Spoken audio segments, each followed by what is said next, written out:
Congolaises, Congolais, mes très chers compatriotes, dans la marche d'une nation, certains moments exigent davantage que la gestion du présent. Ils commandent d'envisager l'avenir avec lucidité et de le préparer avec courage.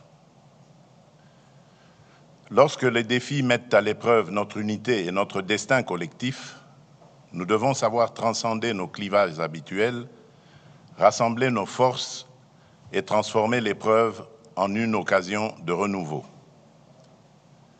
C'est dans cet esprit de responsabilité, de rassemblement et de confiance en l'avenir que je m'adresse aujourd'hui à la nation. Depuis son accession à l'indépendance, notre pays a connu de grandes espérances, de remarquables élans de courage et des victoires dont nous pouvons être fiers. Mais il a également traversé des crises qui ont éprouvé son unité, affaibli ses institutions et retardé l'accomplissement de son destin collectif. À peine indépendante, notre jeune République fut confrontée aux sécessions, aux affrontements politiques, aux ingérences extérieures et aux luttes pour le pouvoir.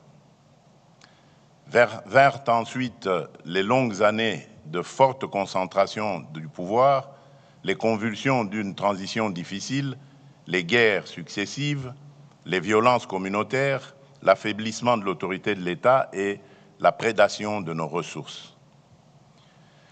Depuis plus de 3 décennies, l'Est de notre pays porte dans sa chair la part la plus cruelle de cette histoire.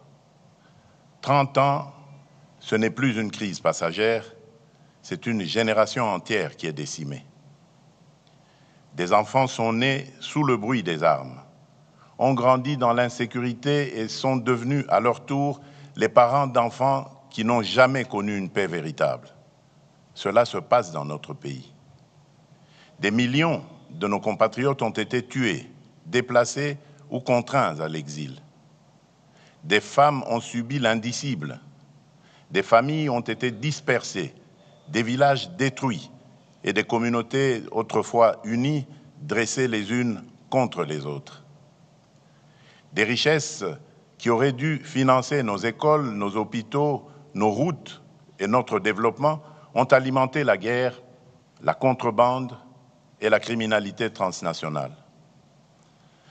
À Goma, Bukavu, Bunagana, Rutshuru, Masisi, Nyiragongo, Lubero, Beni, Djougou, Irumu, Calais, Uvira et dans tant d'autres territoires meurtris, des générations entières ont appris à vivre dans l'incertitude, à fuir dans l'urgence et à rebâtir sans cesse ce que l'agresseur et ses supplétifs venaient de détruire dans leur entreprise meurtrière.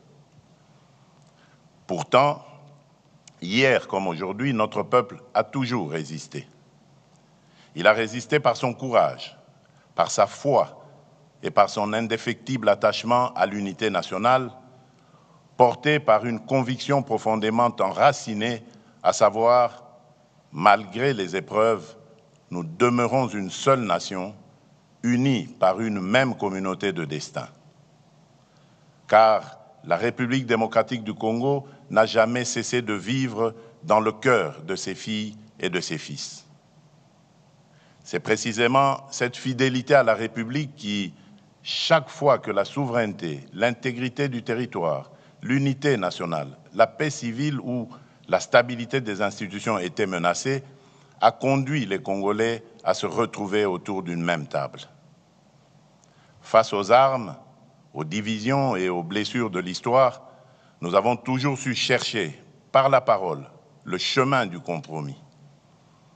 Le dialogue s'est ainsi imposé comme une voie du consensus, de la réconciliation et de la reconstruction nationale.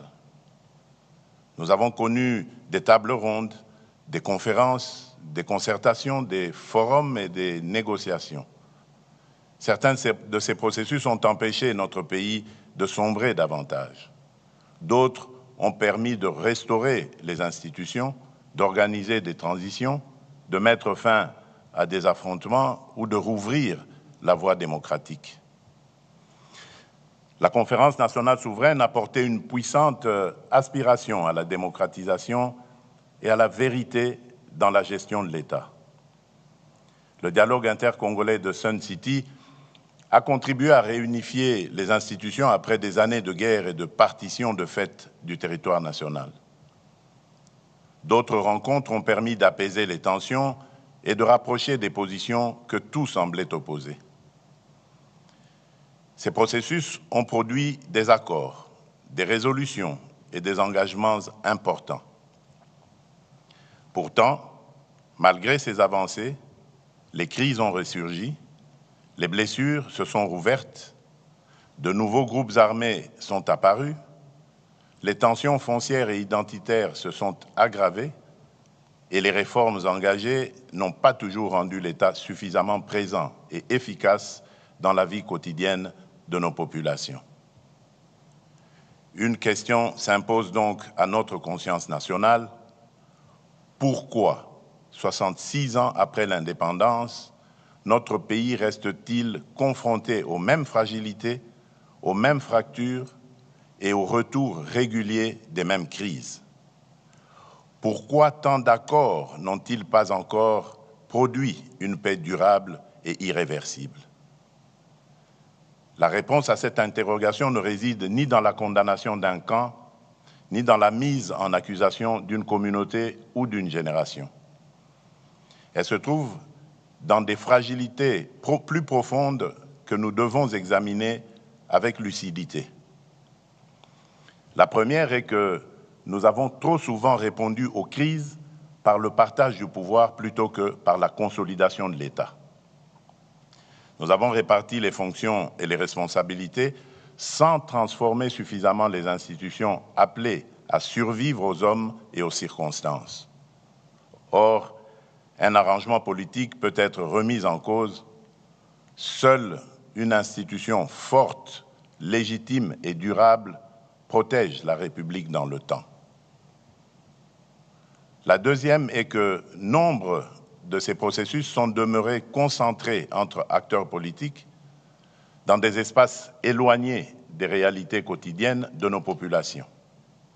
Le peuple congolais a souvent été appelé à soutenir des conclusions qu'il n'avait pas véritablement contribué à élaborer.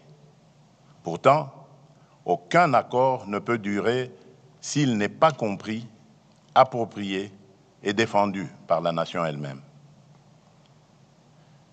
La troisième est que nos engagements n'ont pas toujours été accompagnés d'une véritable obligation de résultat. Trop souvent, la signature a été confondue avec l'action. Les responsabilités étaient mal définies, les calendriers imprécis, les moyens insuffisamment identifiés et les mécanismes de suivi trop faibles. Ainsi, les promesses ont parfois duré moins longtemps que les crises auxquelles elles devaient mettre fin. À ces insuffisances se sont ajoutées d'autres erreurs. L'urgence de faire taire les armes nous a parfois conduit à différer le traitement de véritables causes qui les faisaient renaître. La violence a trop souvent semblé ouvrir plus rapidement les portes de la reconnaissance politique que la mobilisation populaire, le mérite, le travail, la loyauté républicaine ou le suffrage universel. Les victimes, quant à elles, ont parfois été appelées à pardonner avant d'avoir été pleinement entendues, reconnues et réparées. Nous avons voulu tourner la page sans toujours l'avoir lue jusqu'au bout. Nous avons voulu reconstruire sans assainir suffisamment les fondations. Nous avons voulu réformer l'État sans transformer en profondeur son rapport au territoire, à la justice, à la sécurité, à la responsabilité publique et au service du citoyen. Reconnaître ces insuffisances ne signifie pas condamner le passé. C'est assumer une obligation envers l'avenir. Mes très chers compatriotes, cette exigence de vérité sur nos fragilités internes ne doit prêter à aucune équivoque. Reconnaître nos faiblesses, ce n'est pas absoudre ceux qui agressent notre pays. Interroger nos erreurs, ce n'est pas relativiser l'occupation d'une partie de notre territoire. Réformer l'État, ce n'est pas partager avec l'agresseur la responsabilité des crimes commis contre notre peuple.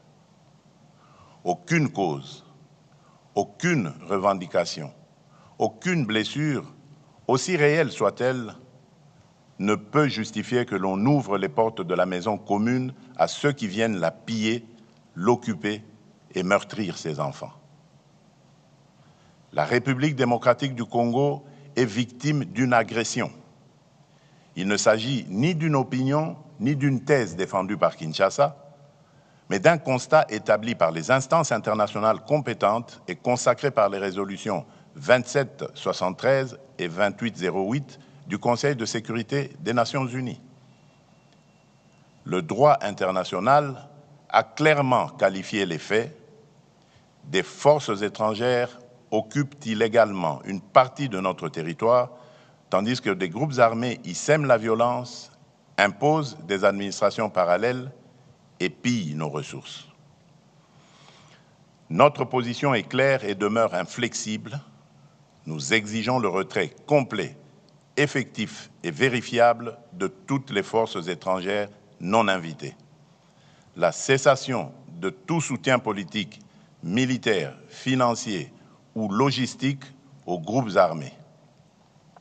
Le démantèlement des administrations parallèles, le rétablissement intégral de l'autorité de l'État, ainsi que le retour dans la sécurité et la dignité de nos compatriotes déplacés. Nous continuerons à défendre chaque portion du territoire national, à protéger nos populations et à faire valoir les droits de la République devant toutes les instances compétentes. À nos vaillantes forces armées, à notre police nationale, à nos forces de sécurité ainsi qu'aux résistants patriotes Wazalendo qui défendent la nation dans le respect de la loi, je réaffirme la reconnaissance de la République. Leur courage et leur sacrifice donnent tout son sens à notre combat pour la souveraineté. Beaucoup sont tombés au champ d'honneur. D'autres portent dans leur chair et leur mémoire les blessures du combat. À toutes et à tous, la nation exprime son infinie gratitude.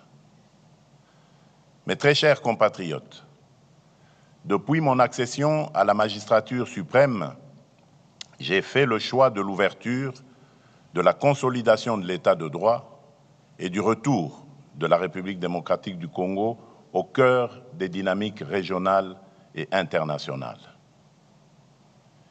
J'ai privilégié la diplomatie sans jamais transiger sur notre souveraineté, notre intégrité territoriale, ni les intérêts fondamentaux du peuple congolais. Les processus engagés à Washington et à Doha, ainsi que les initiatives conduites sous l'égide de l'Union africaine, avec l'appui de la CIRGL, de la SADC, de l'Union européenne et des Nations unies, ont ouvert de nouvelles perspectives de sortie de crise. Le processus de Washington traite principalement de la dimension interétatique du conflit, des engagements de la République démocratique du Congo et du Rwanda, ainsi que des conditions d'une sécurité régionale fondée sur le respect de la souveraineté des États. Le processus de Doha porte notamment sur la cessation des hostilités avec l'AFC M23, les mécanismes de vérification, l'accès humanitaire et les conditions nécessaires à la stabilisation durable de l'Est de notre pays. L'Union africaine, à travers sa médiation et son panel de facilitateurs, veille à la cohérence africaine de ses démarches en coordination avec les organisations régionales et nos partenaires internationaux. Ces processus sont indispensables. Ils doivent être poursuivis avec constance et leurs engagements pleinement exécutés. Mais ils ne peuvent, à eux seuls, réparer toutes les fractures qui traversent notre nation. Face aux menaces extérieures, notre sécurité repose d'abord sur notre détermination à défendre la patrie, sur la solidité de nos institutions et sur l'efficacité de notre diplomatie. Elle peut être renforcée par l'engagement ferme de nos partenaires vis-à-vis de l'exigence du bon fonctionnement des mécanismes internationaux. Mais notre cohésion intérieure dépend avant tout de nous. Elle demeure le fondement le plus sûr de notre souveraineté et la meilleure garantie de notre avenir. Les processus de Washington et de Doha peuvent soutenir nos efforts en faveur de l'assainissement des relations entre États, de la cessation des hostilités et de la stabilisation de l'Est. Mais aucun accord diplomatique ne peut définir à la place des Congolais la République que nous voulons bâtir, ni réconcilier durablement nos communautés sans leur pleine participation. Les avancées obtenues sur le terrain diplomatique ne produiront une paix durable que si elles s'appuient sur la cohésion nationale et sur la reconstruction intérieure de la République.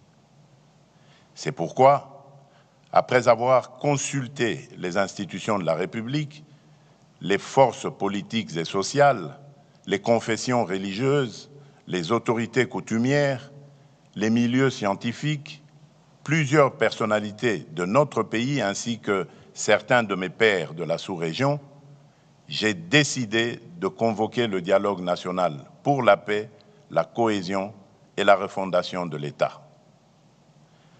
Ce dialogue est une initiative souveraine conçue par les Congolais et pour les Congolais, conduite sur le territoire national et orientée exclusivement vers les intérêts supérieurs de la nation.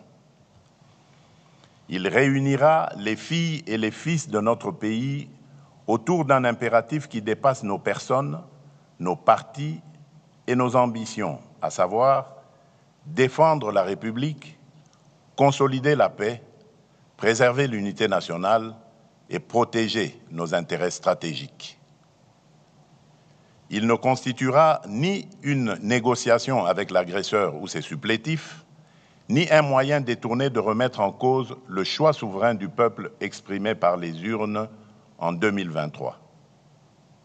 Il ne saurait davantage conduire à la suspension des institutions de la République, lesquelles continueront d'exercer pleinement leurs prérogatives jusqu'au terme constitutionnel de leur mandat. L'ambition de ce dialogue est claire: permettre au peuple congolais de ne plus seulement répondre aux manifestations successives de nos crises, mais d'en traiter enfin les ressorts profonds. Pour y parvenir, nous devons cesser d'envisager l'avenir de la République à travers le seul prisme de nos appartenances politiques, de nos rivalités idéologiques et de nos sensibilités communautaires. L'intérêt supérieur de la nation doit prévaloir sur toute autre considération.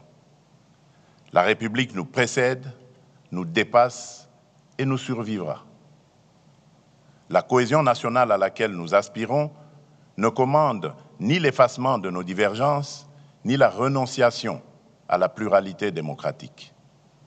Elle se fonde sur le respect des différences et la liberté du débat et se mesure à notre capacité à défendre des projets distincts sans trahir la République, comme à vivre pleinement nos appartenances culturelles, linguistiques, provinciales ou politiques, sans jamais les placer au-dessus de notre commune citoyenneté congolaise. Car si la démocratie nous autorise à nous opposer, la patrie, elle, nous interdit de nous déchirer. Mais très chers compatriotes, ce dialogue national se distinguera d'abord par son ancrage territorial. Il ne commencera pas à Kinshasa, mais au cœur de nos 26 provinces, de nos territoires et de nos communautés. Avant les assises nationales, une vaste consultation politique et technique sera organisée dans chaque province. Des forums préliminaires réuniront au chef-lieu provincial les populations, les autorités locales, les députés nationaux et les sénateurs élus de la province, les représentants des entités territoriales décentralisées et déconcentrées, les partis et regroupements politiques de la majorité et de l'opposition, la société civile, les autorités coutumières, les confessions religieuses, ainsi que les milieux professionnels, économiques, universitaires et scientifiques.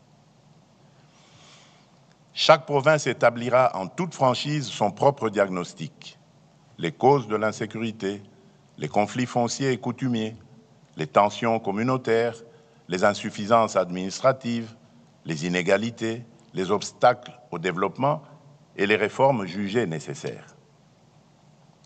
La consultation associera également les institutions et services publics nationaux, les entreprises et établissements publics, les organisations des femmes, des jeunes, des travailleurs, des personnes vivant avec handicap et autres personnes vulnérables, les entrepreneurs, les agriculteurs, les enseignants, les chercheurs, les artistes, les professionnels de santé, les acteurs de l'économie informelle ainsi que la diaspora congolaise.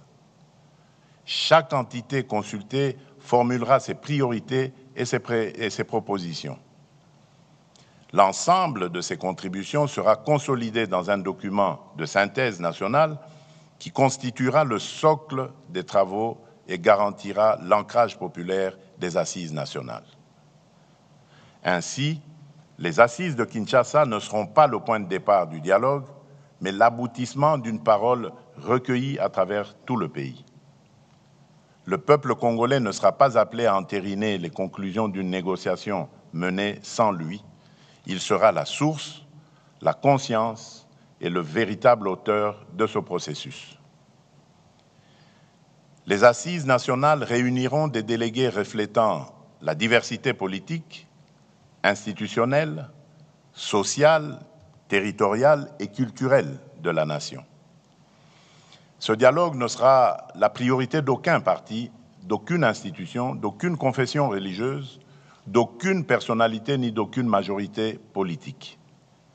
Il garantira une parole libre, contradictoire et responsable dans le respect de la Constitution, des lois de la République et de l'intérêt national. Telle sera sa différence. Une différence de méthode, d'ancrage et de nature. Toutefois, l'inclusivité ne signifie ni l'effacement des principes, ni la confusion des responsabilités. Nul ne sera exclu en raison de ses opinions, de ses critiques, de son appartenance politique, de son origine provinciale, de sa langue, de son ethnie ou de sa religion. Mais nul ne peut prétendre s'asseoir à la table de la nation tout en prenant les armes contre elle. Aucune arme ne conférera à son porteur un droit supérieur à celui que le suffrage reconnaît aux citoyens. Aucune conquête militaire ne pourra être convertie en légitimité politique. Aucun mouvement armé ne pourra invoquer l'inclusivité pour imposer par la force ce qu'il n'a pas obtenu par les voies démocratiques. Ne pourront donc pas participer à ce dialogue en qualité de composantes politiques ceux qui, à l'ouverture du processus, combattent par les armes l'ordre constitutionnel, occupent par la force une partie du territoire national, administrent illégalement des entités de la République ou agissent au service d'une puissance étrangère, en l'occurrence le Rwanda. Cette règle ne constitue pas une exclusion fondée sur les personnes, les opinions ou les appartenances.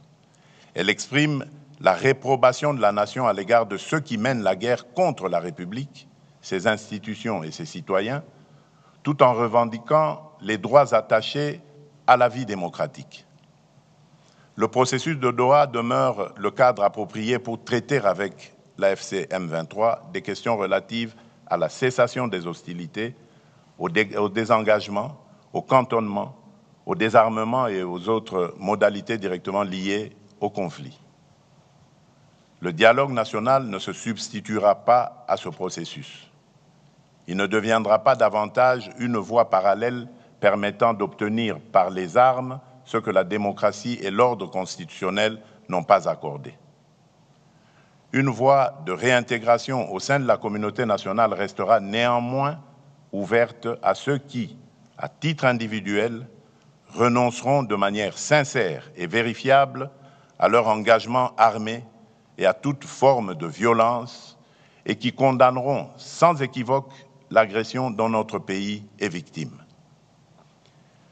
Leur prise en charge s'inscrira dans les mécanismes de désarmement, de démobilisation, de réintégration, de relèvement communautaire et de stabilisation, le PDDRCS, ainsi que dans les dispositifs de justice et de réconciliation. Mais attention, la paix ne saurait signifier l'impunité. Les crimes de guerre, les crimes contre l'humanité, les actes de génocide, les violences sexuelles graves et les autres crimes imprescriptibles ne pourront être effacés par une amnistie générale ni sacrifiés au nom d'un compromis politique. Nous ne construirons pas la réconciliation sur l'oubli. Nous ne laisserons pas davantage la vengeance, la haine ou la peur décider de l'avenir de nos enfants. Notre responsabilité sera de tenir ensemble deux exigences indissociables, ouvrir le chemin de la paix à celles et ceux qui renoncent sincèrement à la violence et garantir la justice à celles et ceux qui en ont été les victimes. Mes très chers compatriotes, afin que ce processus ne demeure pas une simple déclaration d'intention, je prendrai dans les tout prochains jours une ordonnance instituant le comité d'organisation du dialogue national pour la paix, la cohésion nationale et la refondation de l'État. Ce comité sera chargé d'assurer la préparation administrative, matérielle et logistique du dialogue et de veiller à ce que les préalables indispensables à sa bonne tenue soient réunis. À l'issue de ces travaux, il me soumettra un rapport préliminaire présentant ses conclusions et ses recommandations. Sur la base de ce rapport, je signerai une autre ordonnance convoquant le dialogue national. Celle-ci, donc cette ordonnance, en fixera les principes directeurs, les principales étapes, les modalités de représentation, ainsi que les mécanismes de suivi et de mise en œuvre de ces conclusions. Elle instituera également une commission préparatoire chargée de concevoir et d'organiser le processus, d'en proposer la feuille de route et de conduire les consultations techniques et politiques. Ces membres seront choisis pour leurs compétences, leur probité, leur indépendance d'esprit et leur attachement à l'intérêt national. Les confessions religieuses y seront représentées et contribueront par leur autorité morale, leur expérience et leur proximité avec les populations à instaurer la confiance et à favoriser le consensus. Les autres organes du dialogue, notamment le bureau et l'assemblée plénière, ainsi que leurs attributions et leurs modalités de fonctionnement, suivront par la suite. Le processus s'ouvrira par des consultations dans les provinces. Il se poursuivra par des assises nationales à Kinshasa, sur le territoire de la République. Car un dialogue congolais consacré à l'avenir du Congo doit se tenir au Congo sous la responsabilité des Congolais. L'ensemble du processus sera limité à une durée maximale de 3 mois. Il devra être suffisamment inclusif pour garantir une expression libre, pluraliste et représentative, tout en demeurant rigoureusement encadré afin de préserver l'enlisement, les manœuvres dilatoires et la dilution des responsabilités. Les assises devront aboutir à l'adoption d'un pacte national pour la paix, la cohésion et la refondation de l'État. Ce pacte ne sera pas une déclaration de principe sans lendemain. Ces conclusions seront réparties et mises en œuvre conformément aux compétences constitutionnelles de chaque institution. Ainsi, les engagements relevant du président de la République feront l'objet de décisions précises. Ceux qui relèvent du gouvernement seront traduits en actions assorties d'échéances, de moyens et d'objectifs mesurables. Les réformes relevant du Parlement lui seront transmises conformément aux procédures prévues par la Constitution. Une matrice politique de mise en œuvre précisera pour chaque engagement l'institution responsable, le calendrier d'exécution et les résultats attendus. Un mécanisme national de suivi sera institué et des rapports périodiques seront rendus publics. Chaque Congolaise et chaque Congolais devra pouvoir connaître les engagements exécutés, ceux qui restent à accomplir et les difficultés rencontrées. C'est par la transparence que nous reconstruirons la confiance. C'est par l'exécution que nous distinguerons ce dialogue de tous ceux qui l'ont précédé. Je compte également sur l'engagement des autorités coutumières, de la société civile et de l'ensemble des forces morales et sociales de la nation. Dans cette période décisive, leur ancrage auprès des populations sera essentiel pour contribuer à l'apaisement des tensions, au rapprochement des communautés et à la consolidation de la cohésion nationale. À notre invitation, les partenaires internationaux pourront accompagner la mise en œuvre des engagements nécessitant leur concours, notamment dans les domaines de la paix, de la reconstruction, de la justice transitionnelle, de la réforme du secteur de la sécurité et du développement, et cela dans le strict respect de notre souveraineté et des choix du peuple congolais. Mes très chers compatriotes, un dialogue sincère exige un climat politique serein. À cet effet, je donnerai instruction au gouvernement d'engager, en concertation avec les institutions compétentes et dans le strict respect de la séparation des pouvoirs, la préparation et la mise en œuvre des mesures de confiance et de décrispation politique. Conformes à la législation en vigueur, ces mesures devront préserver l'indépendance de la justice, garantir les droits des victimes et tenir compte des impératifs de sécurité nationale, tout en favorisant un débat apaisé dans lequel chacun pourra défendre ses convictions sans haine, intolérance ni violence. Dans l'esprit de responsabilité et de concorde nationale qui guide cette démarche, je veillerai personnellement à ce que soient réunis dans le strict respect des lois de la République et des exigences de la paix civile les conditions de sécurité et de confiance nécessaires au retour et à la participation de ceux de nos compatriotes que les épreuves de notre histoire récente ont conduit, pour diverses raisons, à se tenir en marge de l'unité nationale. J'en appelle également à ceux qui se sont engagés dans des voies contraires à l'idée nationale, mais qui souhaitent aujourd'hui se ressaisir. Le moment est venu de renouer avec la République et de reprendre pleinement leur place au sein de leur communauté nationale. J'invite enfin chaque acteur politique, social, religieux ou communautaire à accomplir le geste d'apaisement que la nation attend de lui, baisser le ton, renoncer au discours de haine, proscrire tout appel à la violence, préférer l'argument à l'invective et placer en toutes circonstances l'intérêt supérieur de la République au-dessus des intérêts partisans.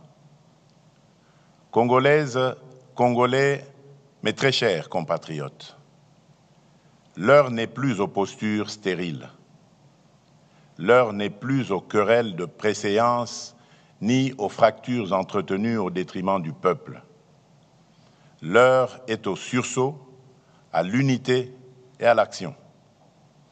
Au-delà des crises présentes, la démarche que nous engageons nous invite à un choix historique. Voulons-nous leur léguer une République condamnée à subir les crises ou un État capable de les prévenir et de protéger durablement sa population? Voulons-nous leur laisser un territoire immense mais inégalement administré, ou une puissance publique présente dans chaque province jusqu'au dernier village et à la dernière frontière? Voulons-nous une démocratie où chaque compétition politique menace la cohésion nationale, ou une république où les désaccords s'expriment librement sans compromettre la paix civile ni la continuité de l'État? Voulons-nous enfin leur transmettre une économie qui exporte ses richesses tout en maintenant son peuple dans la précarité, ou une économie qui transforme ses ressources, crée des emplois, réduit les inégalités et améliore réellement les conditions de vie? Nous devons bâtir une république où nul n'aura à prendre les armes pour être entendu, où l'appartenance ethnique, provinciale ou sociale ne sera ni un privilège ni un motif d'exclusion, où la justice ne sera pas l'apanage des puissants, où enfin notre diversité ne sera plus instrumentalisée pour nous diviser, mais reconnue comme une richesse et mise au service de l'unité nationale. Nous voulons une République réconciliée avec elle-même, respectée dans la région et capable d'assumer au cœur de l'Afrique le rôle que lui assigne son histoire, sa géographie, son peuple et ses ressources. À la jeunesse congolaise, je veux dire ceci. Ce dialogue ne concerne pas seulement le pays tel qu'il est aujourd'hui. Il engage l'État dont vous hériterez demain. Ne laissez personne décider de votre avenir sans vous. Prenez toute votre place dans ce processus. Portez-y vos idées, vos exigences, votre créativité et votre volonté de transformation. Rejetez les discours de haine, les manipulations identitaires et les appels à la violence. La République a besoin de votre intelligence, de votre énergie et de votre courage. Aux responsables politiques, je demande de mesurer pleinement la portée de ce moment. Le dialogue ne devra être ni un marché politique, ni un instrument de repositionnement personnel, ni une tribune de règlement de comptes. Il devra servir exclusivement la paix, l'unité nationale et l'intérêt supérieur de la République. Aux États et organisations partenaires, notamment les États-Unis d'Amérique, l'État du Qatar, l'Union africaine, l'Union européenne, les participants solliciteront un accompagnement ferme et constant. Celui-ci devra contribuer au retrait des troupes rwandaises du territoire congolais, au dépôt des armes par l'AFC M23 et à l'aboutissement des processus engagés à Washington et à Doha. Pour ma part, je prends devant la nation l'engagement de garantir l'indépendance, la représentativité et la sécurité de ce dialogue. Je veillerai à ce qu'il ne soit confisqué par aucun camp ni détourné de sa finalité. Je veillerai également à ce que ces conclusions ne se perdent ni dans les calculs politiciens, ni dans l'oubli. Elles devront être traduites en décisions, en réformes et en résultats concrets pour notre peuple. Nous avons hérité d'un pays immense, mais d'un État encore fragile. Nous n'avons pas choisi cet héritage, mais nous pouvons choisir ce que nous en ferons. Il nous appartient de transformer les souffrances d'hier en fondation pour demain et transmettre aux générations futures non pas un pays perpétuellement à reconstruire, mais un État solide, une nation unie et une république souveraine, pleinement maîtresse de son destin. C'est dans cet esprit que je déclare officiellement lancé le processus du dialogue national pour la paix, la cohésion et la refondation de l'État. Que vive l'unité nationale, que Dieu bénisse la République démocratique du Congo et son peuple. Je vous remercie.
Mesdames, Messieurs, le président de la République, chef de l'État, Félix Antoine Tshisekedi Tshilombo, vient de s'adresser à la nation congolaise. Vous l'avez suivi, il a commencé par faire les constats des crises cycliques à répétition avant d'annoncer le lancement officiel du processus de dialogue pour la paix, du dialogue national. Et nous allons débriefer cette adresse à la nation du président de la République avec mes invités. Je vais commencer avec le professeur Jacques Ndjoli. Nous avons suivi religieusement l'adresse du premier d'entre nous, le garant du bon fonctionnement des institutions, qui vient d'annoncer officiellement la tenue du dialogue, mais un dialogue qui ne sera pas comme tous les autres. Et tout à fait. Je crois que lorsque nous avons commencé ces plateaux, nous avons essayé de faire un tableau de la situation et les chefs de l'État a suivi pratiquement les éléments sur lesquels nous avons travaillé. Il a fait, comme vous l'avez dit, le tableau de ces crises cycliques. Il a posé le diagnostic de 30 ans de la récurrence de ces groupes. Il a parlé de dialogue et de forats qui ont lieu avant, et tout en prenant en compte les faiblesses, il a souligné les spécificités de ces rencontres qui ont permis à la nation de ne pas trop sombrer, de relancer le processus de démocratisation, de nous aider à reconstituer parfois le pays qui était fragmenté. Et de là, il s'est projeté sur le dialogue pour la paix, la réconciliation et la refondation que lui voudrait asseoir, parce qu'il a fait le diagnostic des faiblesses. Les faiblesses étaient notamment dans la méthodologie, les faiblesses étaient dans la nature, les faiblesses étaient dans le suivi, les faiblesses étaient dans les ambitions ou les intérêts à court terme des acteurs. Et les faiblesses étaient surtout des dialogues entre élites pour partager le pouvoir. Cette fois, il propose d'aller renverser la pyramide, de commencer et ça, par c'est le format innovant justement de ces dialogues par les bas. Par le bas, le province, et puis après on va arriver aux assises nationales. Et le chef de l'État veut fixer ces dialogues dans les cadres normatifs existants, où il y a une constitution, et que ceux qui ont pris les armes ne viennent pas leur imposer comme base de leur légitimité. Donc, sur ce point-là, il n'a pas laissé ces dialogues plus ou moins désincarnés. Il remet ces dialogues pour les Congolais par les Congolais, mais il ouvre aussi la voie à nous donnant l'esprit de discussions qui ont lieu à Doha, qui doivent permettre de discuter avec... Il a dit que ça doit continuer. Ça doit continuer pour permettre à ce que nous puissions... Voilà. Et sur le plan bilatéral interétatique, comme nous l'avons dit, les schémas de Washington qui va arriver à jeter les bases d'une paix régionale. Merci, professeur. Voilà ce qu'on a fait. Donc, il a lancé le processus. Et après, il y aura 2 ordonnances.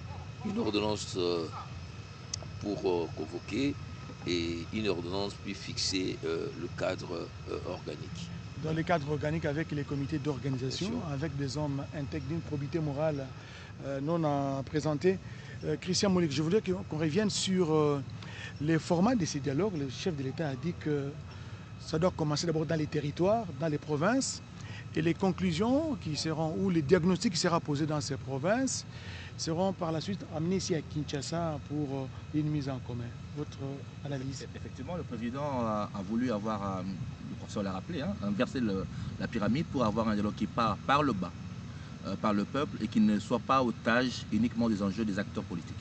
C'est une approche, historiquement, on l'a également vu avec les consultations de Mokola Pombo, on peut s'en rappeler, où on commençait par consulter les citoyens avant de monter vers les acteurs politiques. Ça a également le mérite de permettre parallèlement d'autres initiatives d'avancer, puisque si vous suivez très bien entre les lignes, le président dit qu'il maintient la porte ouverte jusqu'à la convocation de dialogue.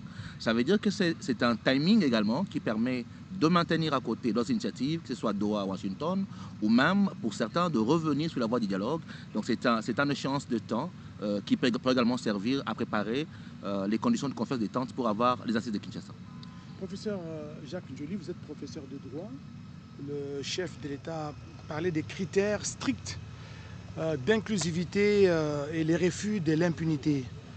Il a posé un certain nombre de questions. Qui peut participer à ces dialogues? Tous les Congolais, voilà, le professeur Toumba Loaba nous rejoint. Professeur, merci, nous sommes en direct. Okay, bienvenue, nous allons débriefer justement. Merci professeur Toumba Loaba.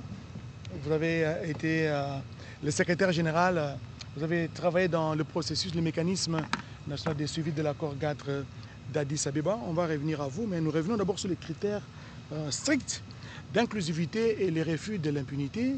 Qui est appelé à participer à ces dialogues? Tous les Congolais, a dit le chef de l'État, quelle que soit leur opinion politique, ethnique ou religieuse. Mais la question que le chef de l'État a encore posée, qui est exclu? Je vais résumer ce qu'il a dit et j'aurai votre commentaire par la suite. Vous êtes professeur de droit parce que nous avons, en début de cette émission, parlé de l'inclusivité, mais le chef de l'État a mis des limites à cette inclusivité. Il a dit qui est exclu? Les mouvements criminels et politiques qui combattent l'ordre constitutionnel, les armes à la main et collaborent avec les Rwandais. L'AFC M23 ne peut y participer en tant que composante politique. Jacques Njoli, professeur de droit. Il a été catégorique sur le plan de principe, mais comme l'a dit Christian, il est flexible dans la démarche. À partir du moment où on renonce au principe de ces armes, donc il n'exclut pas, parce que nous sommes en train de négocier avec Doha, avec ses patriotes, et il insiste qu'il y a un processus de démobilisation, de désarmement, de réinsertion sociale communautaire qui va fonctionner. Donc il est important, et c'est ça la responsabilité, comme il a dit, de ceux qui vont mettre en œuvre ces dialogues. Il ne faut pas oublier que le mot dialogue, ça veut dire dialogos, c'est-à-dire à travers plusieurs logiques. La logique de ceux qui sont armés, mais aussi la logique interétatique et la logique. Donc, il est important que cette démarche aboutisse à, comme il a dit, à un consensus sur cette république, cette res commune, comme je l'ai dit. Professeur Ndaiwel, qu'est-ce que vous avez retenu de cette adresse du président de la République? Les moments forts. Bien, c'est... En deux mots, je sais qu'il a parlé de beaucoup de choses. Oui, je considère que c'est un discours majuscule qui marque le point de départ de ce dialogue. Discours qu'il faut distiller à petite dose. Parce qu'il ne faut pas l'écouter une fois, mais il faut le réécouter et examiner toutes les nuances qu'il y a là-dedans. Ce que moi j'ai aimé particulièrement, c'est le fait que le discours a procédé par une évaluation des différentes expériences de dialogue, le problème qu'on évoquait tout à l'heure, pourquoi des échecs et tout ça. On avait terminé sur le fait que je voulais vous dire qu'il ne faut pas en avoir peur, parce que chaque fois nous avons, les dialogues nous ont permis de faire un bout de chemin. Mais maintenant, avec cette évaluation, après 60 ans, nous sommes à mesure, dès le point de départ, d'éviter ce qui a été jusqu'ici comme étant des faiblesses ce que j'appellerais les faiblesses de l'après-dialogue. Parce que tout commence à l'après-dialogue. À ce moment-là, les mécontentements apparaissent, le fait que quelques-uns estiment avoir été servis parce qu'ils voulaient juste tel aspect des choses, et on abandonne le reste. Donc j'ai aimé le fait qu'il y ait, même dans ce contexte, un cadre de suivi qui soit mis en place pour pouvoir suivre les choses, et ça j'ai bien aimé. Voilà ce que je peux dire à ce niveau. Voilà, le président de la République, dans son adresse à la nation avant d'annoncer la convocation de ces dialogues avec un format innovant, professeur Toumba Luaba, vous avez pris part à plusieurs dialogues. Le chef de l'État l'a dit, la RDC, depuis 66 ans aujourd'hui d'indépendance, a assisté à des dialogues à répétition, mais parfois sans résultat escompté parce qu'on n'a pas tenu compte de ce que le peuple pense. C'est plus les politiques qui cherchaient à se repositionner. Et le chef de l'État était ferme par rapport à l'agression rwandaise, par rapport à l'AFC M23. Un commentaire quant à ce.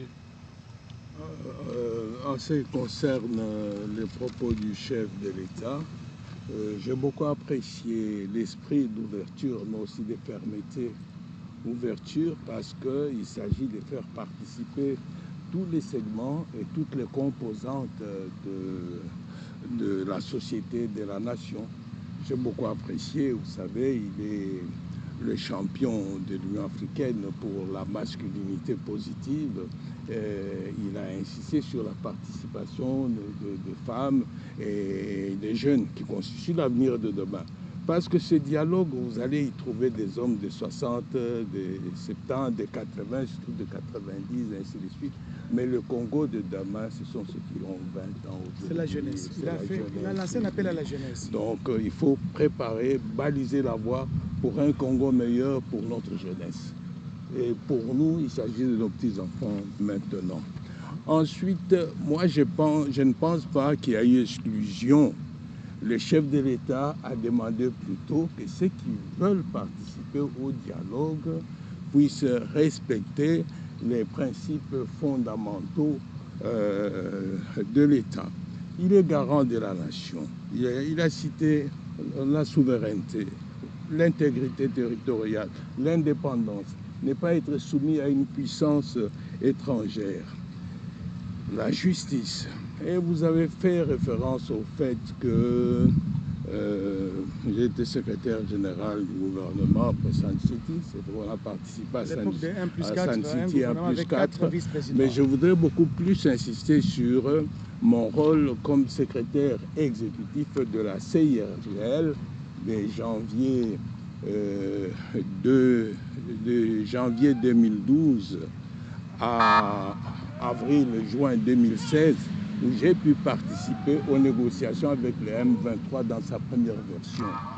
Et on n'oubliera pas que le M23, dans sa première version, avait signé le 13 Et là, derrière décembre. nous, sur les images, oui, c'est le départ du cortège du président de la République après son adresse à la nation. Allez-y. Oui. Le 13 décembre 2013, à Nairobi, ils avaient signé la déclaration de rénonciation à la rébellion. Et je crois que c'est Bertrand Bissy, moi aussi, M. de Goma, on était dans la même salle.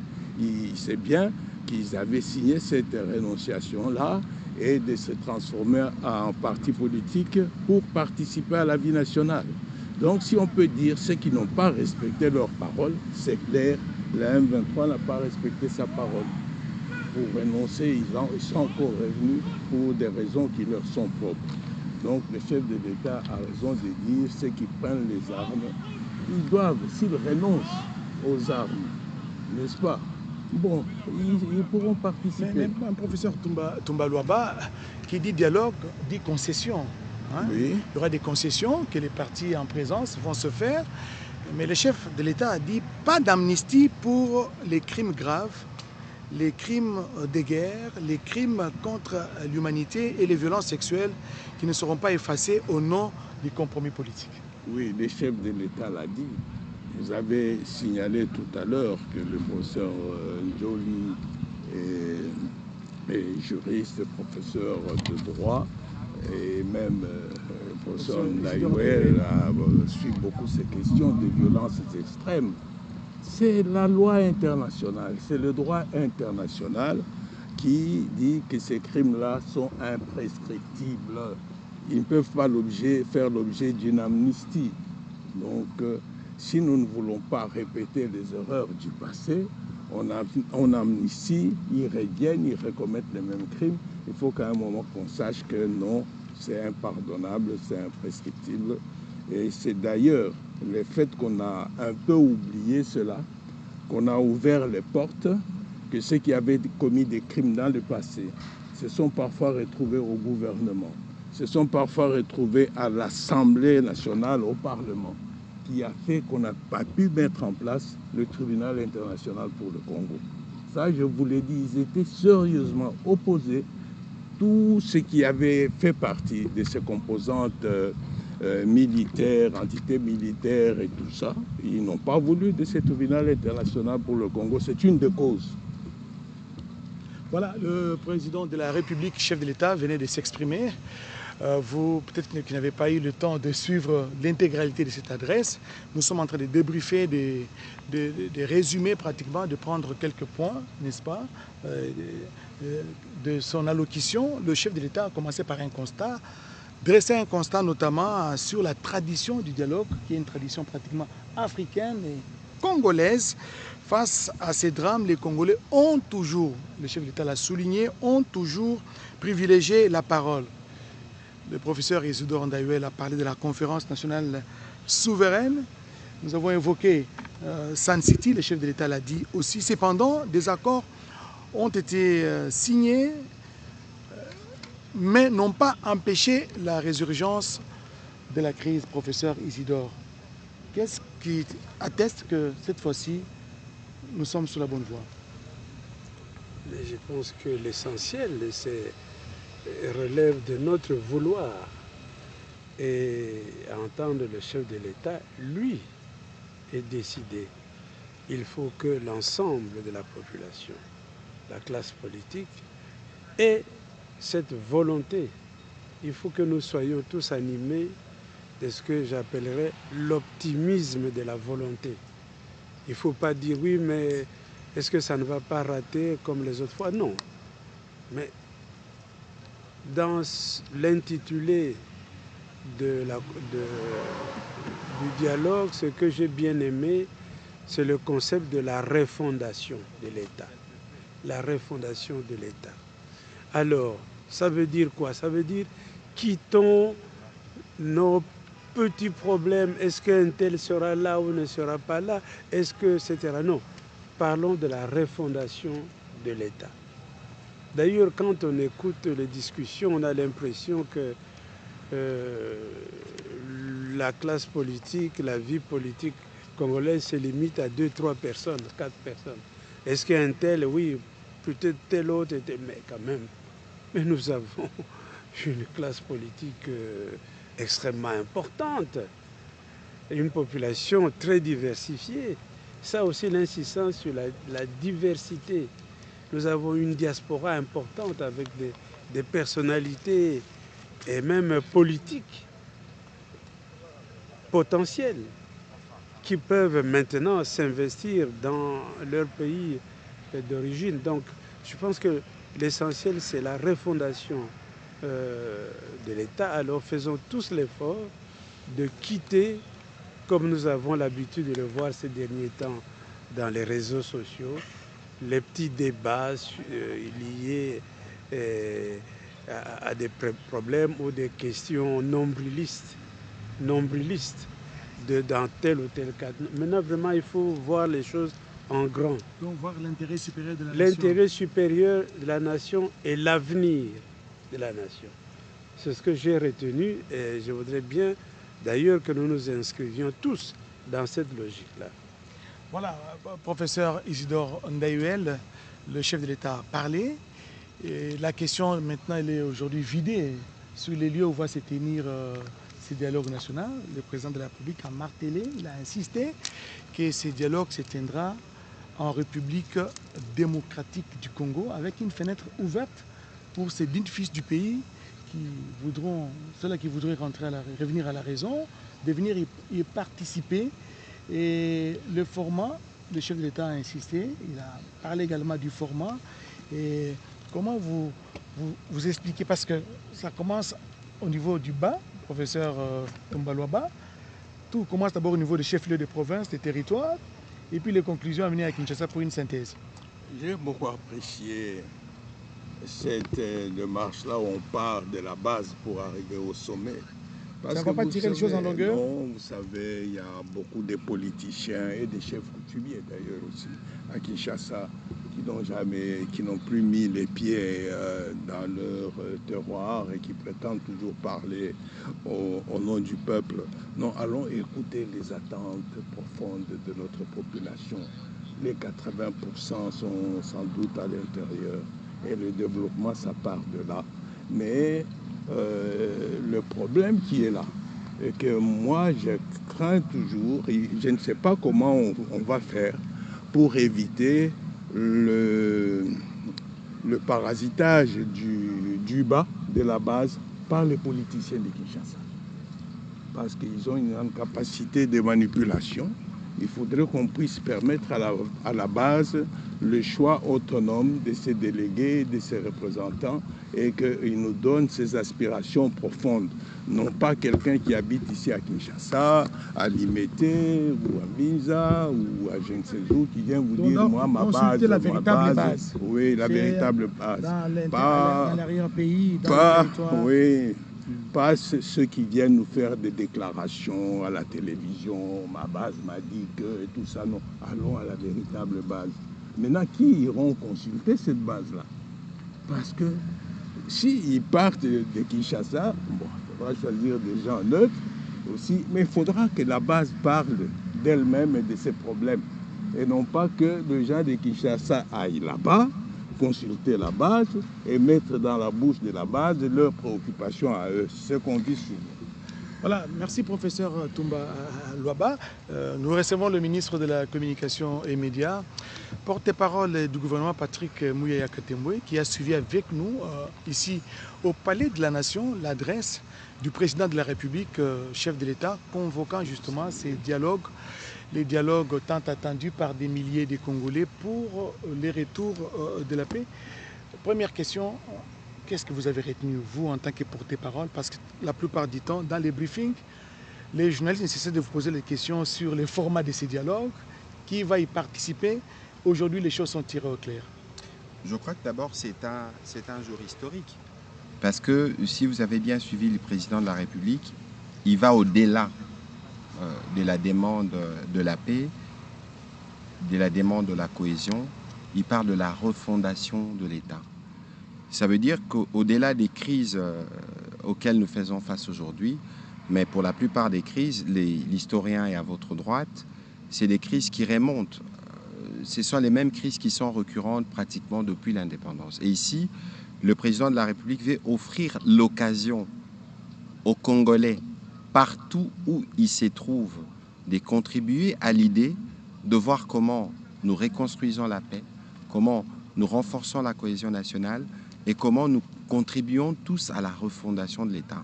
Le président était dans sa posture de garant de la nation qui s'exprimait et qui vient en réalité proposer la voie qui va nous conduire vers un pacte qui va permettre de refonder le pays. Le président a parlé des jeunes à la conclusion, il a parlé de l'héritage difficile, mais aussi de la possibilité pour nous, au regard de tous les défis que nous avons connus, de prendre les plus belles élans. Ça veut dire que nous arrêtons un moment au cours de ces consultations, autour de ces dialogues, pour que nous puissions nous parler, alors sans intimidation aucune, mais dans les respects des règles, pour nous permettre de baliser la voie. Il est allé plus loin, parce que on va dire les dialogues, on va parler des mesures de décrispation, on va parler des opposants. Je crois que le président de la République a dit, dans les jours qui viennent, des actions qui pourront être entreprises pour permettre à ces compatriotes qui sont restés pour un temps en marge de l'unité nationale de pouvoir rejoindre la machine. Mais encore une fois, le président est resté ferme sur les lignes rouges, parce qu'on ne peut pas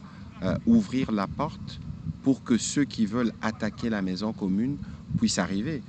Washington, Doha, je crois que c'était un discours qui a non pas seulement fait le point de ce que nous faisons en termes de processus de paix, mais de comment on jette les ferments pour solidifier la cohésion nationale, parce qu'ici, pas de confrontation tribale, ethnique, et à la fin, comment on refonde notre État, parce que...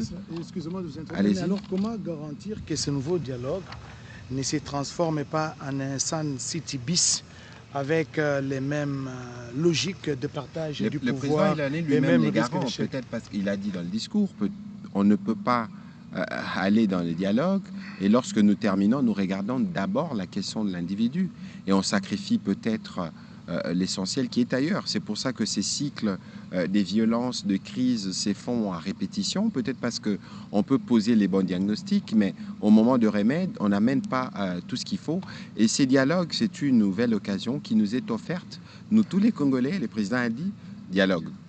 Des Congolais, régler des problèmes. Des Congolais sur le territoire national. C'est aussi un exemple de maturation qu'aujourd'hui, nous-mêmes, on n'a peut-être pas besoin directement de nous faire assister pour que, fils d'un même pays, nous puissions nous mettre autour de la table et voir dans quelle mesure nous réglons le problème immédiat de la guerre, de la restauration de la paix, comment on solidifie la cohésion nationale et comment finalement on refonde l'État, parce que le président de la République a conclu par les contrastes que nous avons, nous exportons beaucoup, mais des choses que nous ne consommons pas, parce qu'il faut aussi regarder l'économie qui permet à ce pays de donner des solutions aux problèmes de Congolais.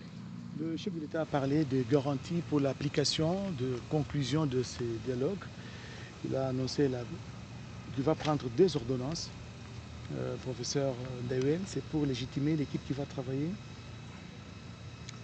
Je pense que c'est le ministre est le mieux placé pour nous donner ces informations, mais je voudrais quand même rebondir un peu sur ce que disait mon excellent collègue le professeur Toumbalouaba, parce que la partie du contact à la base est effectivement un défi. Un défi, il y a 2 choses qu'il faudrait éviter. D'abord, que ça soit des kermesses organisées par-ci par-là. Ça, c'est un élément. L'autre élément... Quand vous dites kermesse, donc des rencontres des acteurs politiques pour des intérêts personnels? Non, non, c'est-à-dire que la base, il faut que ça s'accompagne. Je suis conscient que ça sera certainement pris en compte. Le fait d'une pédagogie pour que la population ne se dise pas qu'est-ce que je dois dire pour leur faire plaisir. Est-ce que nous aurons l'opportunité de vivre une expérience que nous avons connue dans le passé, qu'est-ce qu'on appelle des consultations populaires, où le président lui-même s'est déplacé, est parti d'une province à l'autre et a eu le dialogue avec la population. Et la population a eu l'opportunité de lui parler directement. Alors, dans la mesure où ce n'est pas le cas, c'est des intermédiaires. Les intermédiaires peuvent aussi dire non, ça n'insistez pas, dites plutôt ceci et tout ça. Donc il y a une pédagogie à ce niveau qui fait que ce défi, qui était un défi extraordinaire, et je salue le fait que pour la première fois, comme l'a dit Monsieur le ministre, c'est quelque chose qui se passe au Congo, géré par les Congolais. Et pour qu'on ne dise pas, moi je ne peux pas fonctionner ici, il faut absolument qu'on aille à tel endroit. Non, non, c'est Congolais. Et c'est piloté par les Congolais. Ça, c'est vraiment nouveau au niveau de la prise de conscience de notre propre destin. Je salue ça. Et donc, il faut à l'interne voir ces différentes questions. Et dans son allocution, son adresse à la nation, au sujet justement de la convocation du dialogue, le chef de l'État a mis des limites, notamment il a dit que la durée stricte, l'ensemble du processus est constitutionnellement limité à une durée maximale de 3 mois pour éviter l'enlisement. Et c'est faisable? Oui, je crois que, comme il a dit, Tout est question de méthode. Parce que la RDC c'est quand même vaste, hein? C'est 26 Oui, provinces, mais et c'est on a 145 territoires, on a que 26 provinces. Si on commence par de travaux au niveau de province, et il a déterminé qui vont participer, bien sûr qu'il y ait une ouverture aux entrepreneurs, aux acteurs sociaux divers, on peut y arriver. Donc, toute discussion doit avoir un cadre principiel, et il a dit que le méthode, la nature et la finalité. Nous ne sommes pas dans un marché politique, et le mot est sorti de la bouche du président, pour aller à cette fondamentalité sur laquelle nous insistons, la refondation de la nation. Quelles sont les conditions pour qu'il y ait la paix dans chaque province, avec les communautés? Quelles sont les conditions pour que l'économie soit reprise à main par le Congolais et que nos matières premières ne servent simplement pas à être les éléments de la prédation? Et lorsque on aura ces conditions de paix, de réconciliation, de cohésion nationale, aucune nation au monde ne peut aller dans ces concerts totalement divisés, où chaque jour on dit que tel est Congolais, tel n'est pas Congolais. Il faut que toutes ces questions, ces causes profondes soient abordées. Nous avons la chance d'avoir des historiens, nous avons un texte, et à la fin, il faut refonder. Refonder, c'est-à-dire construire les Congos sur une nouvelle fondation. Ça fait 66 ans qu'on est là. Pourquoi ça ne marche pas? Comment jeter les bases de cette refondation? Et là, nous ne sortons pas du cadre. Nous restons dans les outils. Et vous voulez savoir pourquoi il dit qu'il n'y a pas eu de suivi. Mais là, il y aura un gouvernement qui va appliquer ce qui est du ressort du gouvernement. Le professeur Toumbalo va vous ajouter quelque chose, et puis le ministre Mouya va placer un mot. Il faudrait que ce soit aussi une organisation sobre du dialogue. Parce que vous savez que le problème de la redistribution des postes, des ressources, des moyens, tout ça, c'est déjà au niveau de l'organisation du dialogue lui-même. Certains vont au dialogue parce qu'ils se disent il y aura un per diem, il y aura ceci et tout ça. Il y aura le partage des postes. Bon, il faudra peut-être déjà faire comprendre que c'est pas ça et pas des per diem. Et ensuite, j'ai vu le dialogue de Sun City. J'étais là, j'étais à Matadi, j'étais un peu partout. En 2002. Vous savez, le soir, à Sun City, on ne savait plus qui était du gouvernement ou qui était Qu'est-ce qui s'est passé concrètement? Des composantes militaires et autres. Ils se retrouvaient tous dans des boîtes de nuit, dans autre chose. C'était l'ambiance. Donc, il faudrait peut-être songer à une formule du genre conclave de Lovagnon. On les avait enfermés. Je pense, je suis arrivé au moment de tout sera défini dans l'ordonnance qui sera prise par le chef de l'État. Donc un lieu où ils vont se concentrer rien que sur les questions fondamentales de l'État. Le chef de l'État a beaucoup précisé que ce n'est pas un lieu de redistribution de postes, mais c'est un lieu pour voir quelles sont les causes profondes qui font qu'il y a une récurrence de conflits et ainsi de suite. Ok, voilà les termes qu'il a utilisés, les causes profondes, des fragilités en répétition. Monsieur le ministre Mouya, nous sommes en train de terminer cet échange. Quel est le principal enseignement à tirer? Alors, s'il faut parler en termes d'enseignement, il faut essayer de trouver des réponses dans les discours du président. Je recommanderais vivement à ceux qui ne l'ont pas suivi de le suivre, à ceux qui ne l'ont pas lu de le lire, parce que tout y est. Je veux vous lire un extrait en page 13 que j'ai trouvé très pertinent dans les contextes actuels, pour paraphraser un peu ce que disait tout à l'heure le professeur Jacquine Joly, en faisant allusion à tous ces discours aux relents tribaux qui pullulent sur les débats publics. Le président de la République a dit, je cite, « J'invite enfin chaque acteur politique, social, religieux ou communautaire à accomplir les gestes d'apaisement que la nation attend de lui. Baisser le ton, renoncer au discours de haine, proscrire tout appel à la violence, préférer l'argument à l'invective et placer en toutes circonstances l'intérêt supérieur de la République au-dessus des intérêts partisans. Le président a dit quelque part au-dessus, en fait, la République nous a précédés. La République nous survivra. Dans la première phrase, il a parlé de lucidité, il a parlé d'avenir. Dans la dernière phrase, il a aussi reparlé d'avenir. En réalité, c'est une remise en question de ce que nous avons fait de notre pays jusqu'à aujourd'hui. Et donc là, il est prêt à faire sa part, justement, comme garant de la nation, parce qu'il y a d'autres fils qui sont dans des situations qui ne leur permettent pas de venir participer. Et donc, il faut aussi considérer que les présidents de la République ont tendu la perche pour que finalement, les Congolais de toute la RDC puissent, dans les délais qui seront fixés en République démocratique du Congo, revenir avec ces projets de pacte qui devraient être endossés pour que nous puissions non pas seulement avoir la paix et la cohésion, mais pour que nous puissions refonder cet État qu'on doit léguer aux générations futures, parce que le président de la République a y compris chargé les jeunes. Nous, on a rencontré les défis qu'on a rencontrés, mais je crois que vous me permettrez de lire la phrase parce qu'elle est cruciale. Allez-y, Nous avons hérité d'un pays immense, mais d'un État encore fragile. Nous n'avons pas choisi cet héritage, mais nous pouvons choisir ce que nous en ferons.